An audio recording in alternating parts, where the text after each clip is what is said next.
Hello guys, आज हम लोग डिस्कस करने जा रहे हैं प्रोबेबिलिटी। और प्रोबेबिलिटी में भी क्या, बेस थ्योरम। थोड़ा सा देखते हैं हम लोग बेस थ्योरम का लिटरली मतलब क्या होता है। ठीक है, तो देखो बेस थ्योरम को पोस्टेरियर प्रोबेबिलिटी भी बोलते हैं और पोस्टेरियर का मतलब होता है फ्यूचर। तो फ्यूचर का मतलब क्या हो गया, भविष्य। तो हम लोग करने वाले हैं भविष्यवाणी। क्वेश्चन में हम लोग भविष्य में क्या होगा उसका प्रोबेबिलिटी बताने वाले हैं। तो देखते हैं कैसे। तो हम लोग क्या करते हैं ना, इसको डिस्कस करेंगे एक क्वेश्चन के थ्रू। एक क्वेश्चन देखते हैं और फिर उससे हम लोग बेस थ्योरम का फॉर्मूला निकालेंगे। तो ठीक है, मान लीजिए कि आप सब लोग गए एक एग्जाम देने। ठीक है, एग्जाम कैसा है, मल्टीपल चॉइस, मतलब 4 चॉइस होगा हर क्वेश्चन का, ए बी सी डी। अब मान लीजिए कि एग्जाम में है 100 क्वेश्चन। तो कितना क्वेश्चन है तो मतलब नहीं है, 100 क्वेश्चन इसलिए ले रहे हैं क्योंकि परसेंटेज आसानी से उससे कैलकुलेट होता है। बाकी क्वेश्चन कितना भी हो सकता है। तो एग्जाम में कितना क्वेश्चन है, 100 क्वेश्चन है। अब मान लीजिए कि आप एग्जाम दे रहे हैं, क्वेश्चन आप सॉल्व कर रहे हैं, तो आपसे 60 क्वेश्चन सॉल्व हो गया। आउट ऑफ 100 कितना सॉल्व हुआ, 60। मतलब 60 क्वेश्चन आपको आता था, मतलब आप जानते थे आंसर, मतलब सही ही जानते थे। हौज पौज वाला नहीं, कचरा वाला खिचड़ी नहीं करना है। आप जानते हैं तो आता है मतलब आप जानते हैं मतलब सही जानते हैं, गलत नहीं जानते। तो एग्जाम है, मल्टीपल चॉइस क्वेश्चन है, ABCD ऑप्शन वाला क्वेश्चन है। 100 क्वेश्चन मान लिए कि दिया गया, कितना भी क्वेश्चन हो सकता है, अपने को परसेंट से मतलब है। आउट ऑफ 100 आप 60 क्वेश्चन जानते हैं, मतलब 60% का आंसर आप जानते हैं। अगर 10 क्वेश्चन होता तो 6 क्वेश्चन का आंसर आपको आता है।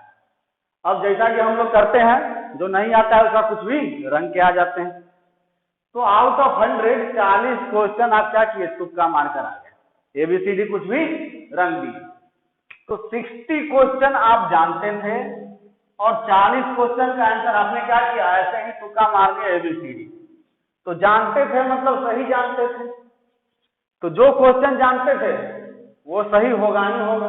तो ये 60 क्वेश्चन तो पक्का पक्का सही होने वाला है। अब इस 40 क्वेश्चन के बारे में क्या ख्याल है। तो देखो इसमें तो मारे हो तुक्का, तो तुक्का ही तो है, कोई सही भी हो सकता है, कोई गलत भी हो सकता है। तो देखते हैं जरा ध्यान से। तो 2 इवेंट यहाँ पे बनाते हैं। एक हम लोग बनाते हैं के को नाम देते हैं know the answer, you know the answer आप जानते हैं, तो इस इवेंट को नाम दे रहे हैं के। और एक इवेंट दूसरा बना रहे हैं जी, आपने आंसर को गेस किया है। तो देख रहे बाबू, जब आप आंसर जानते हैं, मतलब 60 क्वेश्चन का आंसर आप जानते हैं, तो इसमें करेक्ट होने का एक ऐसे ही मान लो, एक सी हमारा इवेंट है। सी डिनोट करता है answer is correct, answer is correct. तो देखो आंसर करेक्ट कहाँ कहाँ हो सकता है, गेस वाले में भी करेक्ट आंसर आ सकता है, और जो जानते थे उसमें तो आंसर करेक्ट आएगा ही आएगा। ध्यान से समझेंगे, 60 क्वेश्चन जानते थे, 40 क्वेश्चन गेस किए। तो जो जानते थे, इस इवेंट को हमने क्या किया, 2 केस ऑटोमेटिक बन गया। एक जानते थे, एक गेस किए। तो जो जानते थे आंसर उसको के से डिनोट कर रहे हैं, तो एक इवेंट के बना लिए। दूसरा जिसका आंसर आपने गेस किया है उसको इवेंट जी नाम दे दिए, कुछ भी नाम दे सकते हो, ये भी कुछ भी नाम दे सकते हो। तो के मतलब यू नो द आंसर, जी मतलब यू गेस द आंसर। आप आंसर जानते भी थे और आपने आंसर गेस भी किया है। 40 क्वेश्चन का आंसर गेस किए, 60 क्वेश्चन का आंसर आप जानते हैं। ठीक है, तो के मतलब आप आंसर जानते हैं, जी मतलब आपने आंसर गेस किया है। अब एक तीसरा इवेंट डिफाइन किया हमने, क्या, सी। मतलब सी क्या रिप्रेजेंट करता है, आंसर इज करेक्ट। सी मतलब आंसर इज करेक्ट। तो आंसर करेक्ट कैसे कैसे हो सकता है, पहला केस आपको आता था, तो ऑब्वियस सी बात है उसका आंसर तो करेक्ट होगा ही होगा। और दूसरा, जब आपने गेस किया, देखो गेस वाले में भी कोई कुछ क्वेश्चन तो सही हो सकता है, आप रन रहे हो ABCD, बट 40 क्वेश्चन है, कुछ क्वेश्चन तो सही हो सकता है ना, नहीं हो सकता है क्या? आप गेस कर रहे हैं क्वेश्चन को, उस केस में भी तो कुछ ऐसा सही हो सकता है, नहीं हो सकता, तो गलत हो जाएगा क्या? हो सकता है। तो यहाँ पे हम लोग देखते हैं, तो यहाँ एक बात बताओ, नो द आंसर कितना? 60%। 100 में से 60 क्वेश्चन का आंसर आप जानते हैं, 100 में से 60 क्वेश्चन का आंसर आप जानते हैं। तो अगर कोई पूछे कि प्रोबेबिलिटी के मतलब आंसर आप जानते हैं, उसका प्रोबेबिलिटी क्या है, तो आप बोलेंगे भाई 100 में से 60 क्वेश्चन हम जानते हैं, मतलब 60% क्वेश्चन हम जानते हैं, तो क्वेश्चन का आंसर जानने का प्रोबेबिलिटी क्या हुआ? 60% मतलब 0 पॉइंट। और मान लो यहाँ कोई बोल दिया पीजी मतलब गेस किए हैं, किसी क्वेश्चन का आंसर आपने गेस किया है, उसका क्या प्रोबेबिलिटी है? देखो 100 में से 40 क्वेश्चन आप गेस कर रहे हो, मतलब 40% क्वेश्चन आप गेस करके बना रहे हो, 60% क्वेश्चन आपको आता है, तो आपको क्वेश्चन आता है, इसका प्रोबेबिलिटी 0.6, आसान है, कोई दिक्कत। और आपने क्वेश्चन का आंसर गेस किया है, इसका प्रोबेबिलिटी 0.4। तो देख रहे बाबू, परसेंट से मतलब था, 60% मतलब 0.6, 40% मतलब 0.4। तो आपने आंसर गेस किया, इसका प्रोबेबिलिटी 0.4% है, और आपको आंसर आता था, इसका प्रोबेबिलिटी कितना है? 0.6%। अब हमें क्या चाहिए, जरा ध्यान से देखो, सही होने का प्रोबेबिलिटी। देखो गेस किए, उसका चांस कितना परसेंट? 0.4। आंसर आता था, उसका चांस कितना? 0.6। अब आंसर सही है, उसका चांस कितना होगा? तो देख रहे बाबू, जो क्वेश्चन गेस किए हो उसमें हर आंसर सही होगा क्या? गेसे तो किए हो, तो कुछ सही होगा, कुछ गलत होगा, लेकिन जो आंसर आपको आता था उसमें सारा का सारा क्वेश्चन सही होगा। तो ये 60 पूरा का पूरा सही होने वाला है। क्यों? 60 क्वेश्चन आता था यार, तो जो आता था गलत कैसे होगा? तो 100 में से 60 क्वेश्चन पक्का पक्का सही होने वाला है। तो हमें क्या चाहिए? प्रोबेबिलिटी चाहिए आंसर के करेक्ट होने का। देखो ध्यान से देखो, प्रोबेबिलिटी चाहिए, सी मतलब आंसर करेक्ट होने का, और ऑब्लिक डाल रहे हैं के। देखो ऑब्लिक के बाद वाला ऑलरेडी हो चुका होता है, ऑब्लिक के बाद वाला ऑलरेडी हो चुका होता है। यहाँ ध्यान देना है तो दे सकते हो, यहाँ ध्यान देना है तो दे सकते हो। ऑब्लिक के बाद वाला ऑलरेडी हो चुका होता है, ये हम लोग पढ़ चुके हैं पिछले क्लास में। PA/B का मतलब क्या होता है, जरा ध्यान से समझो। ए के होने का प्रोबेबिलिटी कब? जब बी ऑलरेडी हो चुका है, बी ऑलरेडी हो चुका है। तो वही यहाँ पे हम लोग कर रहे हैं, प्रोबेबिलिटी आंसर के करेक्ट होने का कब? जब आपको आंसर पता है। प्रोबेबिलिटी आंसर के करेक्ट होने का कब? जब आपको आंसर पता है। तो आंसर पता ही है तो वो करेक्ट ही होगा। देखो ऑब्लिक के बाद वाला ऑलरेडी हो चुका होता है। प्रोबेबिलिटी ऑफ C/K मतलब आंसर के करेक्ट होने का प्रोबेबिलिटी कब? जब आप आंसर जानते हैं। तो जब आप आंसर जानते हैं तो सही ही होगा। तो इसका प्रोबेबिलिटी 100% मतलब 1। और यहाँ पे हम लोग लिखने जा रहे हैं प्रोबेबिलिटी सही होने का कब? जब आपने आंसर गेस किया। तो गेस किया आपने आंसर, इसका मतलब सही हो भी सकता है और सही नहीं भी हो सकता है। तो मान लो कोई एक पर्टिकुलर क्वेश्चन है, इसका 4 ऑप्शन है ABCD। अब आप गेस कर रहे हैं, तो 4 ऑप्शन है, आपने A को रख दिया। अब ये सही होगा, इसका क्या चांस है? चारों का बराबर चांस है सही होने का। तो 4 में से 1 के सही होने का चांस 1/4, 25%, मतलब 0.5। कोई दिक्कत?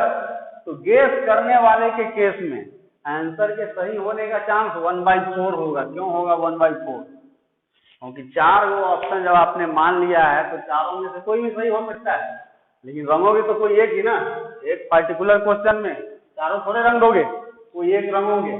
तो इस क्वेश्चन का सही होने का चांस कितना है?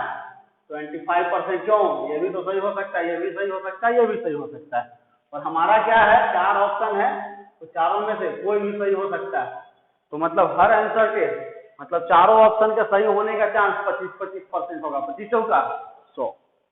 तो ये हमने लिख लिया। फिर से एक तो समझते हैं, एग्जाम है 100 क्वेश्चन, 60% क्वेश्चन आप जानते हैं, 40% नहीं जानते हैं। नंबर ऑफ क्वेश्चन से मतलब नहीं, परसेंट से मतलब है। 100 ले लिए तो 60 क्वेश्चन आपको आता है, 40 क्वेश्चन आपने गेस करके बना दिया। हम लोग करते ही हैं, आया तो आया, नहीं तो ठोक दिए भी सीधी कुछ भी। तो 60 क्वेश्चन आप जानते हैं, 40 क्वेश्चन आपने गेस किया।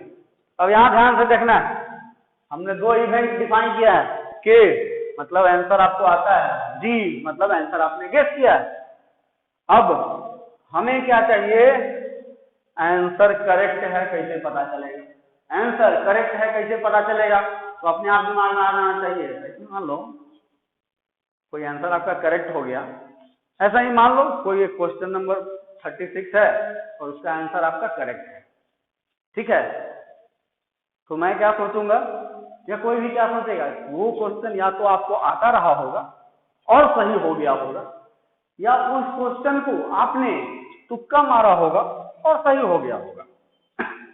कोई क्वेश्चन मान लो 36 नंबर क्वेश्चन आपका सही हो गया, तो सही कैसे हो सकता है? दो ही केस हो सकता है, आपको आंसर आता रहा होगा और आपका आंसर सही हो गया, या आपने उसको गेस किया होगा और फिर भी आंसर सही हो गया। तो सही होने का दो केस हो सकता है। प्रोबेबिलिटी करेक्ट होने का कब? जब आप आंसर जानते हैं। प्रोबेबिलिटी करेक्ट होने का कब? जब आपने आंसर गेस किया है। तो जब आप जानते हैं तो पक्का बात है कि सही ही होना है, तो उसका प्रोबेबिलिटी 1 होगा। और जब आप गेस कर रहे हैं उस केस में प्रोबेबिलिटी कितना होने वाला है? 1/4 होने वाला है। अब यहाँ पे हम लोग ये दो अलग अलग केस में आंसर सही हो सकता है, तो टोटल आंसर सही होने का, चलो ऊपर का मिटा दो। तो यहाँ पे हम लोग, यहाँ तक तो कोई दिक्कत नहीं था, देखिए हम लोग अब यहाँ पे हम लोग थोड़ा सा देखना चाह रहे हैं भैया प्रोबेबिलिटी किसी भी क्वेश्चन के करेक्ट। देखो सी, के, जी और सी डिफाइन कर सकते हैं, दिमाग में बिठा लो। के मतलब आपका आंसर आता है, जी मतलब आपने आंसर गेस किया, और सी आंसर करेक्ट है। आंसर करेक्ट है तो आंसर करेक्ट होगा दो केस में, आपको आंसर आता होगा और आंसर करेक्ट है, या आपने गेस किया और फिर भी आंसर करेक्ट हो गया।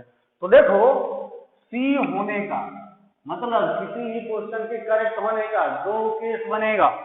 क्या क्या बनेगा? फिर से ध्यान दो, किसी भी क्वेश्चन के करेक्ट होने का दो केस बनेगा। क्या?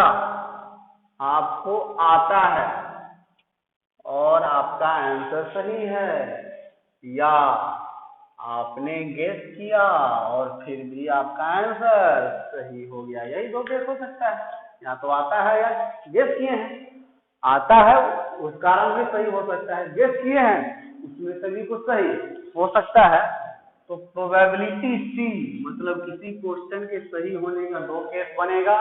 क्वेश्चन आपको आता था और सही हुआ, ऑब्वियस बात है जो आता है वो सही होगा। और दूसरा केस क्या बनेगा? आपने गेस किया और फिर भी सही हो गया। तो देखो दोनों केस के साथ सी का इंटरसेक्शन ले लेना है, बड़ा आसान है। केस क्या था? एक आने का और एक गेस करने का। आने के साथ भी करेक्ट होने का इंटरसेक्शन चिपका देना है, गेस होने के साथ भी करेक्ट होने का इंटरसेक्शन ले लेना है और दोनों को ऐड कर देना है। यही दो केस बन रहा है फिलहाल। तो सही होने के साथ सी का इंटरसेक्शन ले लेंगे, दो ही केस है। फिर जी मतलब गेस के साथ सी का इंटरसेक्शन ले लेंगे। अब बड़ा आसान है, ये हम पहले भी देख चुके हैं, पिछले ही क्लास में देखे थे। Probability of A intersection B बराबर क्या होता है? देखो जो पहले है उसको पहले लिख लो, फिर बाद वाला को बटा में पहले वाला। देखो जो पहले है उसको पहले लिखेंगे, ए पहले है तो पी ए गुने पी बी बटा में। अब देखो इसको ऐसे भी लिख सकते हैं, पी बी इंटरसेक्शन ए। तो यहां से ही फॉर्मूला डिराइव कर सकते हैं, पहले बी है तो पी बी गुने बाद वाला बटा में पहले वाला पी। ये बटा क्या है? Conditional probability. पी बी मतलब बी के होने का प्रोबेबिलिटी, और पी ए बाई बी ए के होने का प्रोबेबिलिटी जब बी हो चुका है। और जब यहां ध्यान दो, पी ए मतलब ए के होने का प्रोबेबिलिटी, अब पी बी बटा में ए बी के होने का प्रोबेबिलिटी कब, जब ए ऑलरेडी हो चुका है। तो यहाँ पे ये पिछले क्लास का है, हम लोग फॉर्मूला यूज करेंगे। तो जरा ध्यान दो, पी के इंटरसेक्शन सी को क्या लिखेंगे, पी के गुने पी सी बटा में के। पहले के है प्रोबेबिलिटी ऑफ के गुने बाद वाला बटा में पहले वाला। यहाँ भी पहले कौन है, जी, तो प्रोबेबिलिटी ऑफ जी गुने बाद वाला बटा में पहले वाला, बाद वाला बटा में पहले वाला। एक बात ध्यान रखना है, यहाँ जो इंटरसेक्शन लोगे सी का, सी मतलब करेक्ट होने का, तो अगर आपको तकलीफ न हो उसके लिए अगर ये टेक्निक बता दें, यहाँ पे सी दो तरीके से हो सकता है, जानते हुए और गेस करते हुए। तो दोनों के साथ सी का इंटरसेक्शन ले लेना है, प्रोबेबिलिटी लगा के जोड़ देना है। जानते हुए करेक्ट हो सकता है, गेस करते हुए करेक्ट हो सकता है। तो दोनों के साथ सी का, सी मतलब करेक्ट होने का, इंटरसेक्शन लगा देना है। तो सी का इंटरसेक्शन एक बार के साथ, फिर सी का इंटरसेक्शन एक बार जी के साथ ले लेंगे और दोनों को जोड़ देंगे। यहाँ ध्यान दो, लिखने के लिए सी इंटरसेक्शन के भी लिख सकते हैं, लेकिन हमने के इंटरसेक्शन सी लिखा है। तो हमेशा ध्यान रहे, यहाँ जिसका प्रोबेबिलिटी निकाल रहा हो उसको इंटरसेक्शन के बाद लिखने का कोशिश करना, तो अपना जो प्रोसेस है ना उसमें आसानी होगा। जिस तरीके से मैं बता रहा हूँ उसमें आसानी होगा, बाकी कोई भी पहले लिख सकते हो, उसमें दिक्कत नहीं है। ये सी है तो इसको इंटरसेक्शन के बाद लिखेंगे, पहले भी लिख सकते थे, फर्क नहीं पड़ता है। बट हम लोग क्या करेंगे, सी को इंटरसेक्शन के बाद लिखेंगे। पहले लिखते तो यहाँ पीसी लिख लेते, सी इंटरसेक्शन के लिखेंगे तो यहाँ पीसी आ जाएगा। नहीं, मान लो सी इंटरसेक्शन के लिखते और इसको तोड़ते, यहाँ क्या आ जाता, पीसी। पीसी तो निकालना ही है बाबू, तो इसीलिए इस सी को इंटरसेक्शन के बाद लिखेंगे। तो दिक्कत, तो देखो पीसी का फॉर्मूला आ गया, करेक्ट होने का फॉर्मूला आ गया, ये बड़ा इंपॉर्टेंट फॉर्मूला आ गया। इसी को हम लोग बोलते हैं टोटल प्रोबेबिलिटी। क्या बोलते हैं, टोटल प्रोबेबिलिटी। अब देख रहे बाबू, यहाँ पे ध्यान क्या देना है, ये बड़ा ही इंपॉर्टेंट है हमारा। अगर आप टोटल प्रोबेबिलिटी निकाल लेते हैं, केस बनाना है आपको, जितना भी केस होगा। अब अगर आप total probability question to question देखेंगे कैसे होता है, टोटल प्रोबेबिलिटी निकाल लेते हैं, तो यहाँ से बेस थ्योरम बड़ा ही आसान हो जाने वाला है। तो देखो अभी तक हम लोग क्या देखें, मल्टीपल चॉइस क्वेश्चन था, 60% आपको आता है, 40% गेस किया आपने, तो 60% आपको आता है, मतलब आने का प्रोबेबिलिटी 60% है, गेस होने का प्रोबेबिलिटी 40% है। अब क्वेश्चन के करेक्ट होने का प्रोबेबिलिटी, तो करेक्ट होगा कब, जब आपको आता था, फिर करेक्ट हो सकता है आंसर कब, जब आपने गेस किया। तो गेस के साथ और के साथ, जी और के दोनों के साथ सी का इंटरसेक्शन ले लेंगे, और ये तो हमारा फॉर्मूला है जो पहले से हम लोग जानते हैं। तो ये पीसी मीन्स टोटल प्रोबेबिलिटी हो गया। अब यहीं से हमारा आ जाएगा Bayes theorem.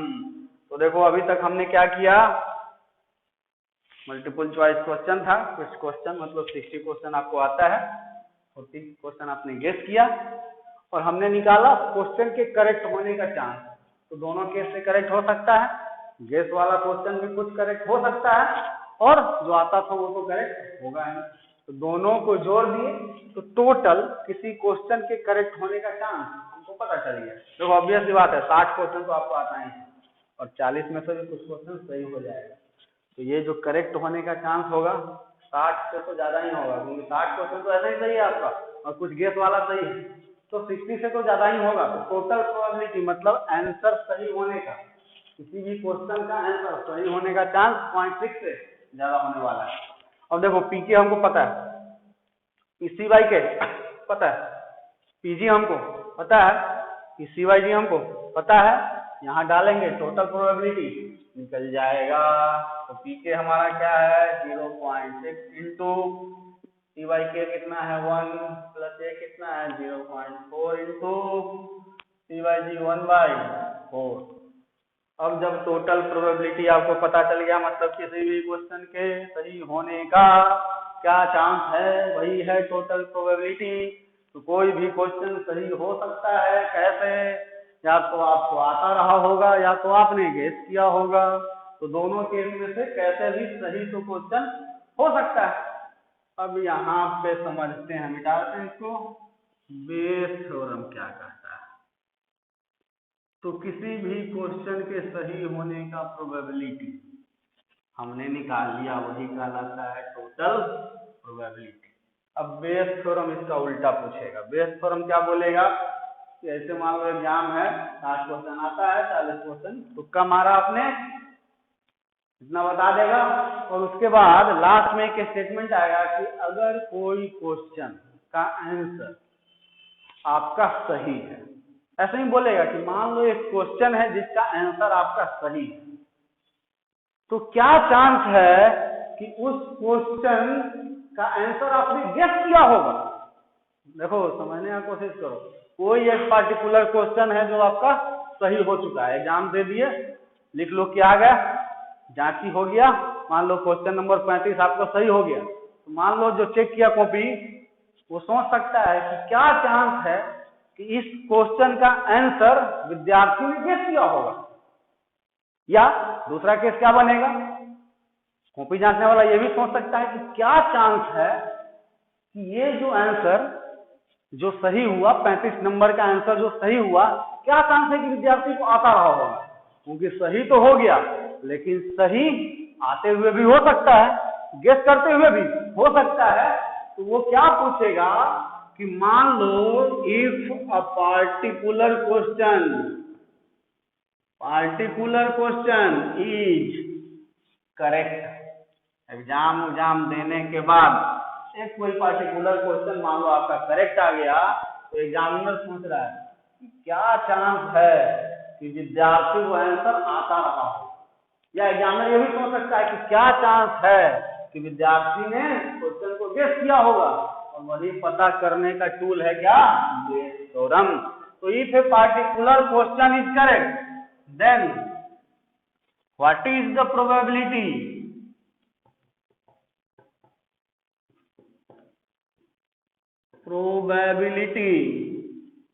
that the student knew the answer या guessed the answer।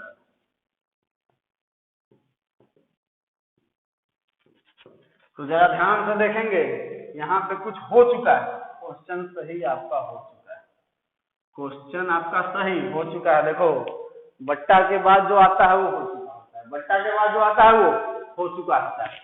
तो एग्जामिनर को पता चल चुका है कि क्वेश्चन आपका सही है। अब एग्जामिनर जानना चाहता है, एग्जामिनर मतलब जो एग्जाम लिया है वो जानना चाहता है कि आपको क्वेश्चन आता था, उसका क्या चांस है। उसको नहीं पता ना, क्वेश्चन आपका सही हो गया लेकिन तुक्का वाला में तो सही हो सकता है, आते हुए भी सही हो सकता है। वो जानना चाहता है कि क्या प्रोबेबिलिटी है कि जो आपका ये क्वेश्चन सही हुआ वो आपको आता रहा होगा। तो ये हम लोग कैसे करेंगे, जरा ध्यान से देखो, इसमें कोई चीज हो चुका है, क्या हो चुका है, क्वेश्चन करेक्ट हो चुका है, तो जो हो चुका होता है उसको बटा के बाद ऑब्लिक के बाद लिखते हैं। तो यहाँ क्या हो चुका है, प्रोबेबिलिटी निकालना है, और हो क्या चुका है, क्वेश्चन इज करेक्ट, मतलब सी हो चुका है, करेक्ट तो सी से डिफाइन किए थे, तो क्वेश्चन आपका सही हो चुका है। तो क्वेश्चन का आंसर आप जानते थे, आंसर जानने को हमने क्या नाम दिया था, के, गेस करने को क्या नाम दिया था, जी। तो हमें के ये चाहिए, ऑब्लिक के बाद किसको डाल देंगे, जो ऑलरेडी हो चुका है, तो क्वेश्चन का आंसर सही हो चुका है। और अब हमें क्या जानना है, ये जो हुआ है सही, जो क्वेश्चन हो गया सही, उसका आंसर आपको आता रहा होगा, उससे क्या चांस है, तो आता रहा होगा आंसर, नो द आंसर को हमने नाम दिया, तो के बाई सी पूछ रहा है, तो बड़ा आसान है ये। हम लोग यहाँ से देखो, जरा ध्यान से देखो, फॉर्मूला क्या कहता है, यहीं से फॉर्मूला मिल जाएगा। यहाँ से किसी का मान लो ए बाई बी का फॉर्मूला चाहिए, इसको और इससे निकाल सकते हो कि नहीं, इतना बराबर इतना बराबर इतना बराबर इतना, पी ए बाई बी क्या लिख सकते हैं हम लोग, दोनों का इंटरसेक्शन ऊपर लिख दो, नीचे वाला का प्रोबेबिलिटी नीचे लिख दो, बड़ा आसान है, दोनों का इंटरसेक्शन ऊपर लिख दो।